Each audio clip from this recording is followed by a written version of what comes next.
নমস্কাৰ আপোনালোক সকলোকে মোৰ ইউটিউব চেনেল আসাম এক্সাম কৰ্ণাৰলৈ স্বাগতম জনাইছোঁ। কটন ইউনিভাৰ্চিটি যি পোষ্ট গ্ৰেজুৱেট এণ্ট্ৰেন্স টেষ্টৰ নটিফিকেশ্যন আছিলে সেয়া ইতিমধ্যে আউট হৈছে। কেতিয়াৰ পৰা অনলাইন আবেদন কৰিব পাৰিব, কি কোৰ্চ আছে, কি ডকুমেণ্ট লাগিব সকলো তথ্য জনাম, A to Z জনাম। গতিকে প্ৰথমৰ পৰা শেষলৈকে ভিডিঅ'টো চাব বুলি আশা ৰাখিছোঁ। যি অনলাইন আবেদন আছে সেয়া অহা 10 জুনৰ পৰা আৰম্ভ হ'ব। 10 জুনৰ পৰা আপোনালোকৰ অনলাইন আবেদন আৰম্ভ হ'ব admission.cottonuniversity.ac.in ত। কেনেকৈ অনলাইন আবেদন কৰিব সেইটোৰ বিষয়ে মই ষ্টেপ বাই ষ্টেপ দেখুৱাই দিম ভিডিঅ' যোগেদি যেতিয়া 10 তাৰিখে আৰম্ভ হ'ব। ইয়াত আপোনালোকে চাব পাৰে কি কোৰ্চ আছে। অপেন কেটেগৰীৰ কাৰণে MSc MBBT প্ৰগ্ৰাম আছে। Offer through GATE B 2025 score sale commences with 7 working days for declaration GATE B 2025 result. এটা উল্লেখ কৰিছে যে the registration process will be open till 11 PM on 19 June 2025। অৰ্থাৎ যি অনলাইন আবেদন আছে মাত্ৰ আপোনালোকৰ 19 দিনৰ কাৰণে চলিব, অৰ্থাৎ 9 দিনৰ কাৰণে চলিব। 10 জুনৰ পৰা 19 জুনলৈকে হ'ব। গতিকে 9 দিনৰ ভিতৰত আপোনালোকে অনলাইন আবেদন কৰিব লাগিব। 9 দিনৰ ভিতৰতে অনলাইন আবেদন কৰি আপোনালোকে ফৰ্ম ফিল আপ কৰিব লাগিব আৰু পে'মেণ্ট দিব লাগিব। তাৰপৰা আপোনালোকৰ ইয়াত দুটা ধৰণৰ কেটেগৰী আছে। এটা হৈছে কটন গ্ৰেজুৱেট আৰু এটা অপেন কেটেগৰী। কটন গ্ৰেজুৱেটৰ কাৰণে 50% ছিট ৰিজাৰ্ভ থাকিব আৰু 50% ছিট অপেন কেটেগৰীৰ কাৰণে থাকিব। অৰ্থাৎ বাহিৰৰ যিকোনো ইউনিভাৰ্চিটিয়ে ষ্টুডেণ্টে ল'ব পাৰিব, অৰ্থাৎ ষ্টুডেণ্টে এণ্ট্ৰেন্স এক্সামটো দিব পাৰিব। কিন্তু যিসকল ছাত্ৰ ছাত্ৰীয়ে কটন ইউনিভাৰ্চিটি 2025 আৰু 24 বৰ্ষত পাছ কৰিছে তেওঁলোকৰ কাৰণে 50% ছিট আপোনালোকৰ ৰিজাৰ্ভ থাকিব। কিন্তু বড়ো MA IIC আৰু LM আৰু MCom প্ৰগ্ৰামৰ কাৰণে এই ৰিজাৰ্ভেশ্যন নাথাকে। সেইখিনি ছিট অপেন পৰা সম্পূৰ্ণ অপেন থাকিব। বাকীখিনি যিখিনি কোৰ্চ থাকিব বাকীখিনি কোৰ্চৰ কাৰণে 50% ৰিজাৰ্ভেশ্যন থাকিব। তাৰপৰা কটন ইউনিভাৰ্চিটি ষ্টুডেণ্টৰ কাৰণে ইয়াত কৈছে যে এডমিশ্যন CGPA বেষ্টত হ'ব। ইয়াত আপোনালোকৰ কটন গ্ৰেজুৱেটৰ কাৰণে তেওঁলোকে 5.5 পাব লাগিব আনৰিজাৰ্ভ কেটেগৰীয়ে, 5.3 OBC NCL MOBC NCL আৰু 5.0 SC ST প্লেন ST হিলছৰ ষ্টুডেণ্টৰ কাৰণে। অৰ্থাৎ যিসকল কেণ্ডিডেটে কটন গ্ৰেজুৱেট পাছ কৰিব তেওঁলোকৰ কাৰণে এইখিনি আপোনালোকৰ এলিজিবিলিটি ক্ৰাইটেৰিয়া। অৰ্থাৎ তেওঁলোকৰ গ্ৰেজুৱেশ্যনৰ কি গেট পইণ্ট আছে, গেট পইণ্ট 5.5 5.3 5.0 হ'ব লাগিব আপোনালোকৰ কেটেগৰী মতে। তাৰপৰা মাছ কমিউনিকেশ্যনৰ কাৰণে আপোনালোকৰ পাৰ্চনেল ইণ্টাৰভিউ অনুষ্ঠিত হ'ব। তাৰপৰা যিবোৰ কোৰ্চ আছে সেইবিলাকৰ কাৰণে এণ্ট্ৰেন্স বেছ হ'ব। যেনেকৈ আপোনালোকৰ ancient Indian history, culture and archaeology, environmental biology এইবিলাক কোৰ্চ আপোনালোকৰ কটন ইউনিভাৰ্চিটি নাই। সেইকাৰণে এই কোৰ্চবিলাক অপেন কেটেগৰীত ধৰা হ'ব। সেইকাৰণে এইবিলাক কোৰ্চৰ যিমান ছিট আছে সকলো অপেন হৈ যাব। তাৰপৰা আণ্ডাৰ অপেন কেটেগৰীত কৈছে যে যি অপেন কেটেগৰী আছে সেয়াত আপোনালোকৰ CGP অৰ্থাৎ CPGW অৰ্থাৎ কটন পষ্ট গ্ৰেজুৱেট এণ্ট্ৰেন্স টেষ্টৰ হ'ব। বাকী দুটা ছাবজেক্টৰ বাহিৰে এটা হৈছে MBBT আৰু মাছকম আৰু MBBTৰ বাহিৰে বাকী চব কোৰ্চৰ কাৰণে আপোনালোকৰ cotton post graduate entrance test অনুষ্ঠিত হ'ব। গতিকে আপোনালোকে এইখিনি চাব। মাছকমৰ কাৰণে পাৰ্চনেল ইণ্টাৰভিউ হ'ব। তাৰপিছত আহিলে ৰিজাৰ্ভেশ্যন পলিচি। আপোনালোকৰ যি গভৰ্ণমেণ্টে ৰিজাৰ্ভেশ্যন পলিচি আছে 7%, 27%, OBC তেনেকৈ সকলো এপ্লিকেবল হ'ব আপোনালোকৰ গভৰ্ণমেণ্টৰ নিয়মমতে। আৰু ফিজ ৱেইভাৰ যিসকলে ফিজ ফ্ৰীকৈ ল'ম বুলি ভাবিছে তেওঁলোকৰ কাৰণে যি গভৰ্ণমেণ্টৰ ৰুল আছে গভৰ্ণমেণ্টৰ মতে আপোনালোকৰ ফি ৱেইভাৰ ল'ব পাৰিব, অৰ্থাৎ ফ্ৰীকৈ এডমিশ্যন ল'ব পাৰিব। এইখিনি আপোনালোকৰ চাই ল'ব আণ্ডাৰ অপেন কেটেগৰী আৰু কটন পষ্ট গ্ৰেজুৱেট কেটেগৰী। যি আপোনালোকৰ এণ্ট্ৰেন্স এক্সাম হ'ব সেইটো OMR ছিট বেছড হ'ব। আপোনালোকৰ জুলাই প্ৰথম সপ্তাহত অনুষ্ঠিত হ'ব বুলি কৈছে এক্সামটো।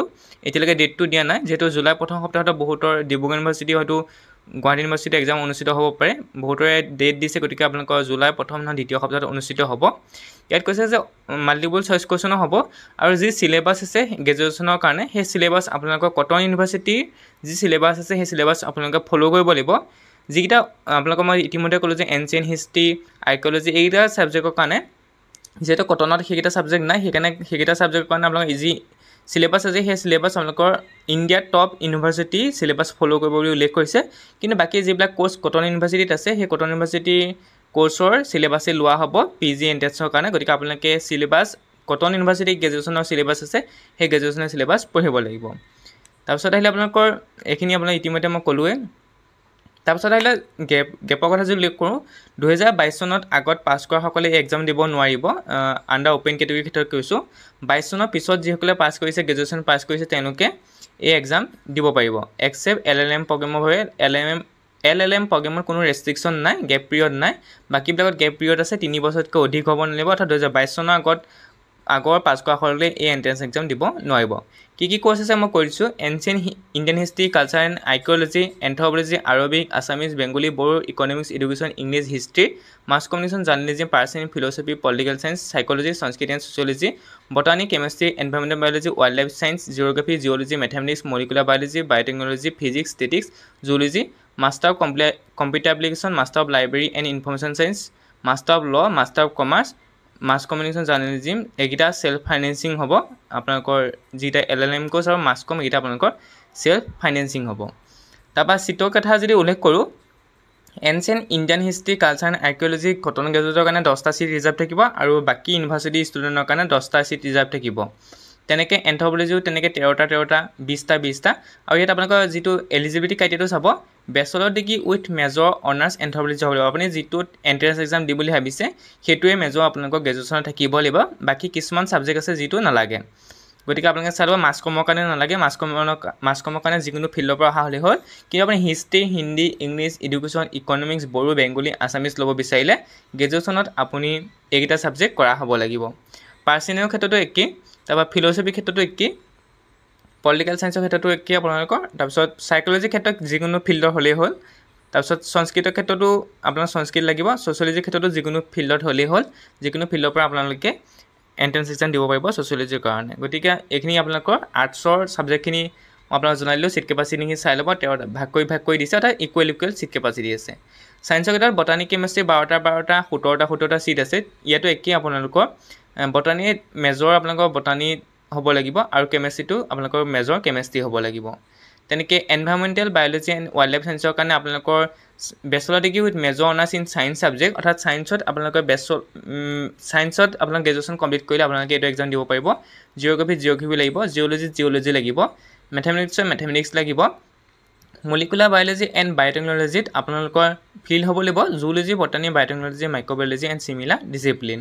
গতিকে মলিকুলাৰ বায়'লজি পঢ়াসকলে ছায়েন্সৰ এইকেইটা ছাবজেক্ট লাগিব। ফিজিক্স, ষ্টেটিক্স আৰু জুলজিৰ কাৰণে আপোনালোকৰ মেজৰ, আপোনালোকৰ যি গ্ৰেজুৱেশ্যনৰ মেজৰ সেই মেজৰ হ'ব লাগিব, অৰ্থাৎ জুলজি, ষ্টেটিক্স আৰু ফিজিক্সেই মেজৰ হ'ব লাগিব। MCA প্ৰগ্ৰামৰ কাৰণে অ'পেন কেটেগৰী, অৰ্থাৎ ইয়াত আপোনালোকৰ অ'পেন কেটেগৰীৰ কাৰণে 20টা আৰু কটন গ্ৰেজুৱেটৰ কাৰণে 20টা। ইয়াত আপোনালোকৰ বেচেলৰ ডিগ্ৰীত কম্পিউটাৰ ছায়েন্স হ'ব লাগিব, নহ'লে আপোনালোকৰ BSc, BCom, BA with mathematics, অৰ্থাৎ আপোনালোকৰ যিসকল BA, BSc কৰিছে তেওঁলোকৰ মেথমেটিক্স থাকিব লাগিব, তেতিয়াহে আপোনালোকে এক্সাম দিব পাৰিব। লাইব্ৰেৰী ইনফৰমেশ্যন ছায়েন্সৰ কাৰণে কি আপোনালোকৰ যিকোনো ফিল্ডৰ হ'লেই হ'ল, আপোনালোকে ইয়াত এণ্ট্ৰেন্স এক্সাম দিব পাৰিব লাইব্ৰেৰী এণ্ড ইনফৰমেশ্যন ছায়েন্সৰ কাৰণে। ল' কাৰণে LLB ডিগ্ৰী লাগিব, ইয়াতো আপোনালোকৰ চিট আছে 20টা। তেনেকৈ কমাৰ্চৰ ক্ষেত্ৰতো 20টা চিট আছে, bachelor degree in commerce with major honours 11 discipline. গতিকে আপোনালোকৰ এইখিনি চিট কেপাচিটিখিনি কথা কৈ দিলোঁ, স্পীড মই হিচাপে কৈ দিছোঁ, স্পীডতে কৰিছোঁ, আপোনালোকে চাই ল'ব পাৰিব। তাৰপৰা যদি ফিজ ষ্ট্ৰাকচাৰটো আমি চাওঁ, department with left with field work যেনেকৈ anthropology, botany, geography, geology, zoology তাৰ কাৰণে 10,800। তাৰপৰা ডিপাৰ্টমেণ্ট উইদাউট ফিল্ড ৱৰ্ক যেনে কেমেষ্ট্ৰি, ফিজিক্স, ষ্টেটিক্স, তাৰপৰা চাইক'লজি, এডুকেশ্যন তাৰ কাৰণে 9,800। তাৰপিছত আহিলে আছামিজ, কমাৰ্চ, হিষ্ট্ৰী, ছ'চিয়লজি তাৰ কাৰণে 9,800 ৰুপিজ দিব, আপোনালোকৰ এডমিশ্যনৰ সময়ত দিব লাগিব। তাৰপৰা আহিলে আপোনালোকৰ চেল্ফ ফাইনেন্সিং ক'ৰ্চবিলাকত চাব, এটা ছেমিষ্টাৰত আপোনালোকে চাব এডমিশ্যনৰ সময়ত 9,150 টকা মাছ কমত, কিন্তু পাৰ ছেমিষ্টাৰ 15,500কৈ, টোটেল 24,650 টকা আপোনালোকে এডমিশ্যনৰ সময়ত দিব লাগিব। কিন্তু নেক্সট পৰ্যায়ৰ পৰা আপোনাৰ 15,500কৈ দিব লাগিব, যিবোৰ চেল্ফ ফাইনেন্সিং ক'ৰ্চ আছে। তাৰপিছত ৰিজাৰ্ভেশ্যন পলিচিখিনি আপোনালোকৰ এপ্লিকেবল হ'ব, মই কৈছোঁৱে যিখিনি ৰিজাৰ্ভেশ্যন পলিচি আছে সেইখিনি এপ্লিকেবল হ'ব, সেই চিটকেইটাতে আপোনালোকৰ সেই ৰিজাৰ্ভেশ্যন পলিচি ধৰা হ'ব। তাৰপিছত ইয়াত আপোনালোকৰ EC কোৱাৰ্টাৰত এক্সট্ৰা কাৰিকুলাৰ এক্টিভিটি আপোনালোকে এপ্লাই কৰিব পাৰে, যেনেকৈ স্পৰ্টছৰ ক্ষেত্ৰত 5টা চিট আছে, কালচাৰেলৰ 5টা, NCC 5টা, NSS 2টা, স্কাউট গাউটত 2টা, আদাৰ ইণ্ডিয়ান ষ্টেটছৰ 10টা, ইণ্টাৰনেশ্যনেল 10টা, এইকেইটা আপোনালোকে চাব পাৰে। ছাবজেক্ট মেক্সিমাম 2 চিটছ পাৰ ছাবজেক্ট, অৰ্থাৎ প্ৰত্যেকটো ডিপাৰ্টমেণ্টত 2টাকৈ চিট থাকিব বুলি উল্লেখ কৰিছে। গতিকে আপোনালোকে EC কোটা এপ্লাই কৰিব পাৰে। EC কোটাত এটা কথা মনত ৰাখিব, ইয়াত কৈছে যে আপোনালোকৰ যি EC চাৰ্টিফিকেট আছে, এক্সট্ৰা কাৰিকুলাৰ এক্টিভিটি চাৰ্টিফিকেট আছে, সেয়া 3 বছৰতকৈ পুৰণা হ'ব নালাগিব, অৰ্থাৎ 3 বছৰতকৈ বেছি হ'লে নহ'ব, অৰ্থাৎ আপোনালোকৰ 22 চন বা 23 চনৰ পৰা ধৰা হ'ব। 22 চনৰ বা 23 চনত যদি আপোনালোকে এক্সট্ৰা কাৰিকুলাৰ এক্টিভিটি কিবা আছিলে তেতিয়াহ'লে সেই চাৰ্টিফিকেটখন ধৰা হ'ব। গতিকে এইখিনিয়ে আপোনালোকৰ আছিলে তথ্যখিনি। যদি ভিডিঅ' চাই উপকৃত হ'ল লাইক, কমেণ্ট, শ্বেয়াৰ কৰিব, লগতে চেনেলটো ছাবস্ক্ৰাইব কৰি দিব। Thank U.